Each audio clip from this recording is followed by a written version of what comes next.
La situazione dello zuccherificio Eridania si è fatta in qualche maniera difficile, sta coinvolgendo tutte le forze politiche, sindacali ed economiche del territorio. Ma qual è la storia di questo zuccherificio? Nel febbraio del 1928 iniziano i lavori del corpo di fabbrica di quello che diventerà lo zuccherificio di Ceggia.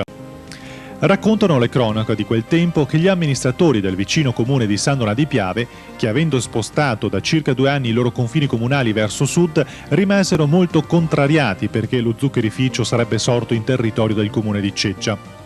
La parte muraria proseguì fino all'ottobre del 1929 e furono installati grossi macchinari, operazione questa che si protrasse fino a giugno del 1930.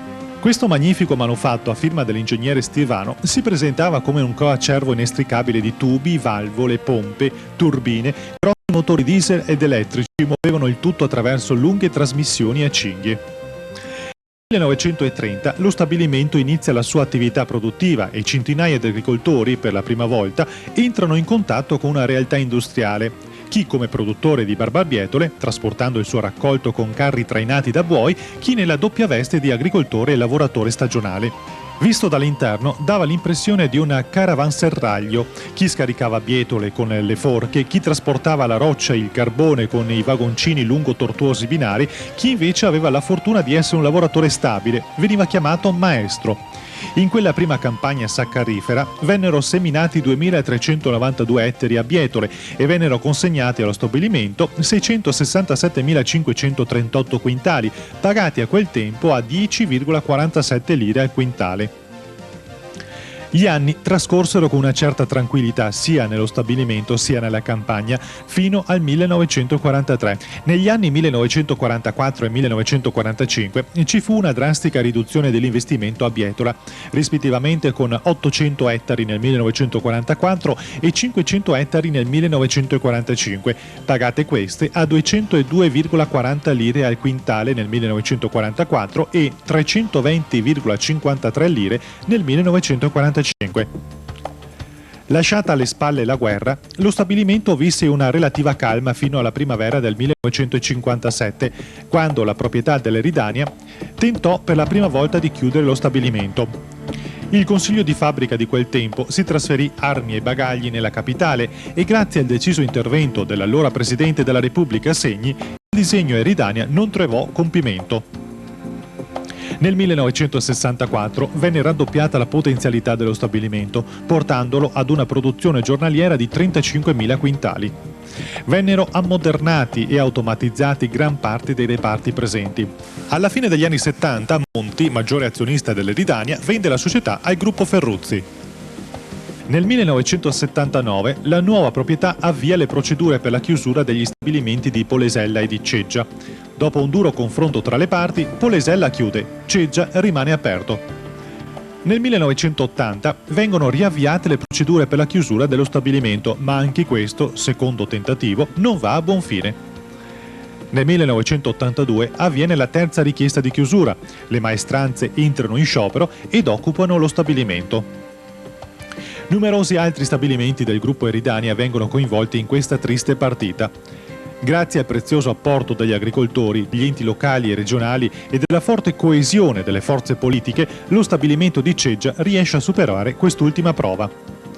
Incomincia a delinearsi da quell'anno la grossa potenzialità di quello che diventerà il più importante bacino bieticolo italiano, toccando nell'anno 1986 15.200 ettari. La Montesi viene commissariata e un'operazione di accorpamento ed acquisizione riesce a salvare gli stabilimenti di Ponte Longo, Fano, Finale Emilia, Casei Gerola. Attraverso la finanziaria pubblica creata per la ristrutturazione o riconversione degli impianti saccariferi e la finanziaria gestita dai bieticoltori, questi impianti vengono ristrutturati e potenziati.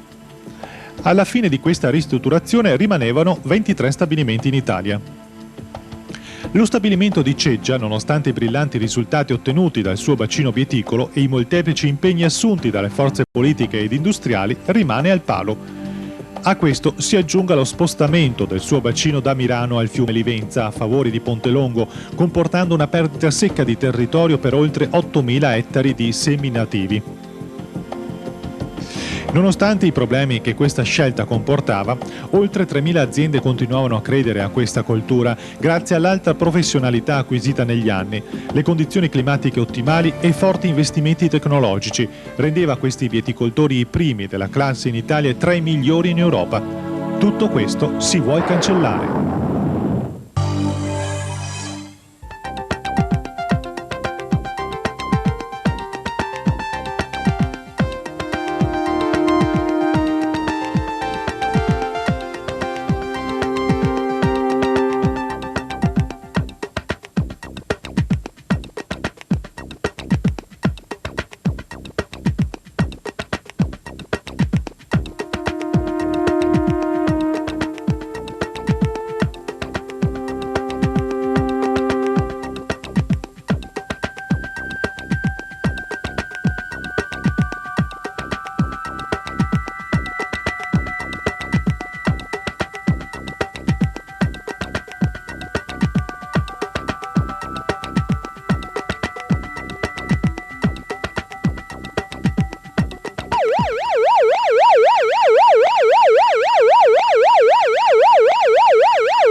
Futuro, non dobbiamo guardare solo cosa succede alla prossima campagna.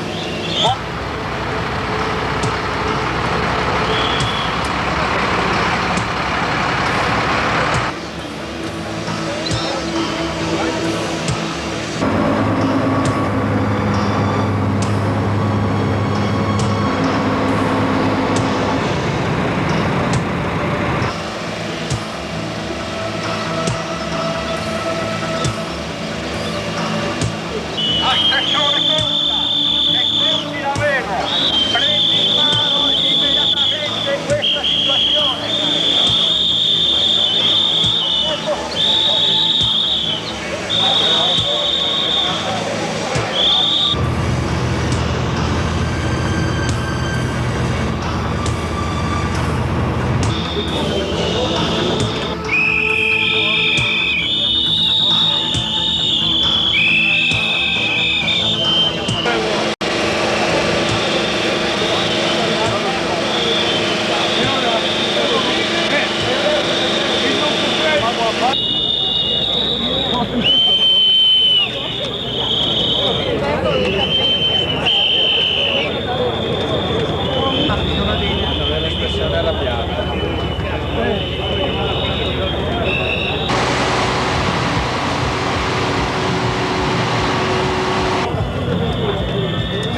Coldiretti è impegnata alla salvaguardia della bieticoltura nel Veneto orientale. Il mantenimento della quota, così com'è attualmente, anche dopo l'acquisizione del zuccherificio da parte di Coprobi e del 50% della quota su Eridania, deve essere finalizzato proprio a questo. I produttori bieticoli del bacino devono continuare ad avere la garanzia delle proprie produzioni. Solo attraverso una bieticoltura forte in un territorio che dà una qualità notevole di bietole può essere il veicolo perché ci sia una economia forte in questa area. Noi ci proponiamo di fornire tutte le garanzie perché questo possa avvenire, facendo pressione come oggi lo facciamo in maniera unitaria con tutte le forze sindacali e anche dei lavoratori e del resto del mondo agricolo, per un sostegno anche da parte del sistema politico.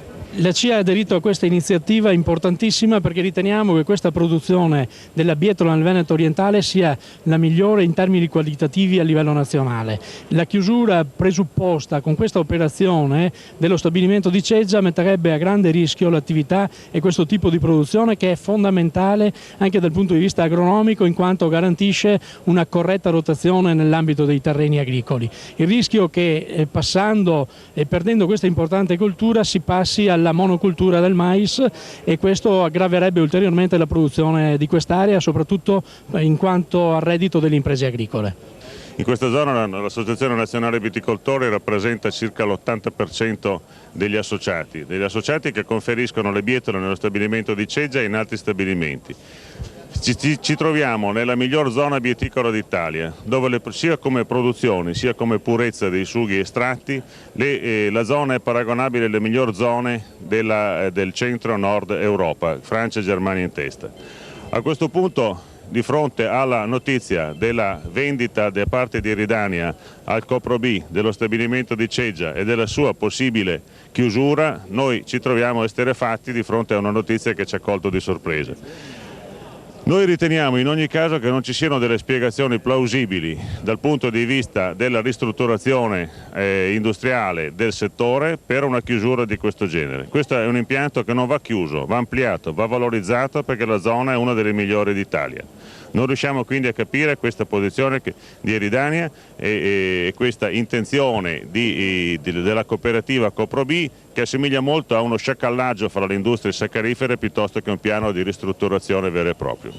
Ci troviamo qui purtroppo per parlare di una cosa che ormai da anni si dice ma eravamo sempre riusciti ad evitare, cioè il pericolo della chiusura dello stabilimento di Ceggia.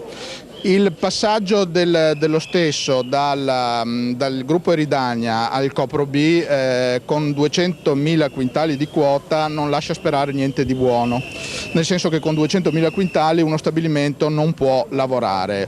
Per cui al di là di dichiarazioni che sembrano esserci tranquillizzanti nel dichiarare che la quota rimarrà nel bacino veneto-friulano, per noi il segnale di grande preoccupazione.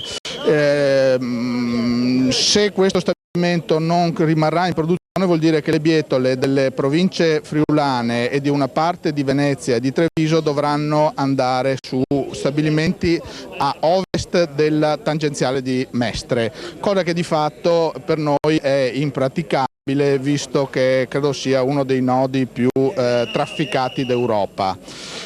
Quindi stiamo un pochettino a vedere che cosa ci dicono, ma siamo estremamente preoccupati e dubbiosi per un futuro produttivo in queste aree, che sono le migliori aree d'Italia e le uniche che possono competere con quelle continentali. Quindi perdere questa opportunità ci sembra assolutamente colpevole sia da un punto di vista politico che da un punto di vista economico. Io spero che ci ritroveremo qui a dire che siamo riusciti a dare una soluzione produttiva a questo stabilimento con soddisfazione economica per chi c'è a monte e a valle, oltre che i produttori di questa zona. È sempre e solo un problema di coerenza. Oggi ci troviamo a dover affrontare il problema dell'andare dentro dello zucchero, probabilmente un giorno ci troveremo a dover affrontare altri problemi. Il problema principale nasce dalla gestione delle quote. Le quote di produzione viticola non sono in mano ai produttori agricoli, per cui chi gestisce le quote in questo momento per quanto riguarda questo settore è l'industria, l'agroindustria, e le quote diventano in questo momento merce di scambio per altre attività, nelle mani di chi con l'agricoltura, produttori, non ha niente a che fare. E questo è il grosso problema. Volevo solo portare il saluto del Vescovo di Vittorio Veneto, che è sempre stato coinvolto nella vicenda Eridania da parte della nostra comunità, partendo dai consigli di fabbrica, l'RSU oggi, che era stato invitato a questa giornata. Impossibilitato a partecipare alla manifestazione a sostegno dello zuccherificio di Ceggia, esprimo la mia solidarietà alle maestranze e agli agricoltori della zona, condividendo la vivissima preoccupazione per la preventata chiusura dello stabilimento e i suoi riflessi negativi in tutto il territorio, particolarmente per i lavoratori e le loro famiglie. Assicurando ogni mio possibile interessamento, porto distinti saluti Alfredo Magarotto, Vescovo di Vittorio Veneto. Ringrazio il Parroco per avermi dato questa notizia, ma soprattutto per avermi fatto capire, se mai ce n'era bisogno, quanto su questo tema tutti, nessuno escluso, sono impegnati perché non avvenga quello che temiamo. Nessuno ufficialmente ha parlato di chiusura, a volte abbiamo anche la paura a nominare questa parola e a citarla, però di fatto questo è quello che aleggia.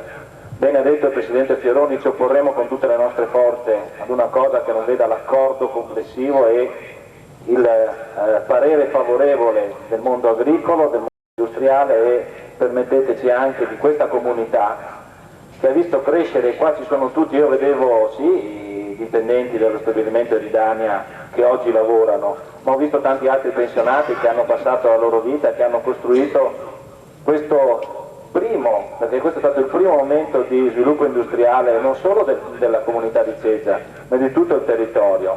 Ecco, io partendo dal territorio vorrei fare una brevissima riflessione. Il mese scorso i soggetti che aderiscono al patto territoriale per la Venezia orientale hanno approvato il nuovo documento di programmazione per il cosiddetto patto verde della Venezia orientale. Ecco, tra le tante cose che si dicono in questo patto verde si dice bisogna favorire lo sviluppo e il potenziamento delle strutture di trasformazione agricola che sono presenti nel territorio o farne crescere di nuove. Ecco, noi abbiamo colto la parte così di concertazione e dentro nella parte di concertazione ci sono i sindacati, ci sono i sindaci, ci sono tutte le componenti che mi hanno preceduto a questo microfono. Abbiamo concordato che era strategico, se volevamo che la nostra agricoltura continuasse ad avere un futuro nel territorio, fosse strategico avere gli stabilimenti di trasformazione in loco. Ceggia da sempre è stato un punto fermo, lo stabilimento dell'Eridania di Ceggia è sempre stato un punto fermo di questo processo. Ora che in qualche misura si vengano a negare le possibilità perché questo avvenga vuol dire portare di fatto a chiusura non solo una struttura industriale, ma a chiusura tutto un sistema economico che gravita attorno a questo stabilimento. Da sempre, bene, tutti coloro che sono occupati di questa questione hanno capito che non era un problema semplicemente di un comune, di una comunità, era un problema di un bacino. I 20 sindaci della conferenza dei sindaci della Venezia orientale rappresentano 200.000 persone, non 5.000, ed è quindi un problema di 200.000 persone. Di un mondo agricolo, si citava prima, sono 1650 produttori di bietole che nella provincia di Venezia mettono giù bietole, c'è poi tutto il bacino del vicino Friuli Venezia Giulia che conferisce a Ceggia. E allora ci domandiamo, e in questo senso assolutamente d'accordo con coloro che ci hanno preceduti, ma perché questa follia? È una follia economica prima di tutto e poi politica. Perché togliere questa possibilità di reddito alle famiglie del mondo agricolo e naturalmente di conseguenza a chi vive all'interno dello stabilimento? Noi lo diciamo con molta pacatezza, avendo seguito questo problema per molti anni e sapendo che ci sono strumenti e risorse perché questo non avvenga. Certo, la proprietà, gli industriali fanno così la loro parte a casa loro, però non possono pensare che nel momento in cui coinvolgono tante e tante persone questo non avvenga al di sopra e sopra le teste di queste persone. Noi in questi anni abbiamo cercato con la politica della concertazione di dare uno sviluppo al nostro territorio. Beh, non possiamo pensare che questo sviluppo venga interrotto o in qualche maniera ostacolato da vicende come queste. E in questo senso la Regione Veneto deve essere con noi, la Regione Veneto deve svolgere un ruolo, perché non può permettere che vada contro ad un protocollo di sviluppo che lei stessa ha firmato, dentro la quale lei è parte attiva e in qualche maniera garante di quello che dovrà succedere. Proprio per questo noi abbiamo chiesto un tavolo di trattativa all'assessore regionale che immediatamente convochi le parti, perché lì si discuta assieme a tutti, alle associazioni di categoria, alla parte sindacale e agli enti locali di quali saranno le prospettive. Eridania deve venire lì assieme a Coprobi. A noi, devo dire la verità, al di là di un fatto affettivo, e penso che con me molti saranno d'accordo rispetto a una proprietà che ha una storia, che ha una tradizione, anche se sappiamo le vicende che l'hanno trasformata di fatto a non essere più quello che era una volta, ma però si resta in qualche maniera legati alla proprietà. Bene, diciamo va bene, se non è più Eridania che sia un altro. Come diceva prima il Presidente Fioroni, a noi non è un problema se è Coprobi, però è chiaro che Coprobi non può venire qui tanto per prendersi un po' di quote e andarsene. Questo non lo accetteremo mai. Allora, in questo senso la Regione può svolgere un ruolo, ha tutti gli strumenti, ha le conoscenze del problema e sa benissimo, questo vorrebbe dire togliere la produzione e far salire la produzione, vorrebbe dire togliere lo stabilimento di trasformazione da dove deve essere. Il Ministro De Castro, in uno dei tanti incontri che abbiamo avuto a Roma in questi anni, purtroppo oggi non le più, ma mi pare che l'attuale Ministero dovrebbe garantire questo, nella previsione del piano chieticolo saccarifero disse: gli stabilimenti vanno dove c'è la produzione, è inutile mettere un oleificio qui da noi, gli oleifici stanno dove si producono le olive, qui mettiamoci lo stabilimento che più facilmente si attaglia a questa zona, e lo stabilimento dell'Eridania ha questa capacità, ha questa possibilità.